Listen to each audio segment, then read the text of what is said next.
ಇವತ್ತು ಕರ್ನಾಟಕ ರಾಜ್ಯದ ಉಚ್ಚ ನ್ಯಾಯಾಲಯ ಸಿದ್ದರಾಮಯ್ಯನವರ ಮೂಢ ಹಗರಣದ ಬಗ್ಗೆ ತೀರ್ಪನ್ನು ಘೋಷಣೆ ಮಾಡಿದೆ. ಬಹುಶಃ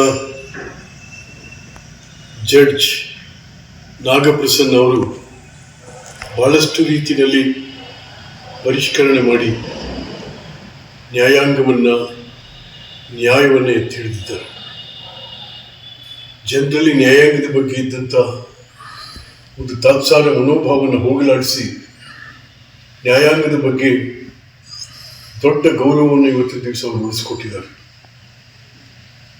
ಜನಪ್ರತಿನಿಧಿಗಳು, ಮಂತ್ರಿಗಳು ನಾವು ಏನು ಬೇಕಾದರೂ ಮಾಡ್ಬೋದು ಅಂತಕ್ಕಂಥ ಮನಸ್ಥಿತಿಯನ್ನು ಈ ತೀರ್ಪು ಅಲ್ಲಾಡಿಸಿದೆ.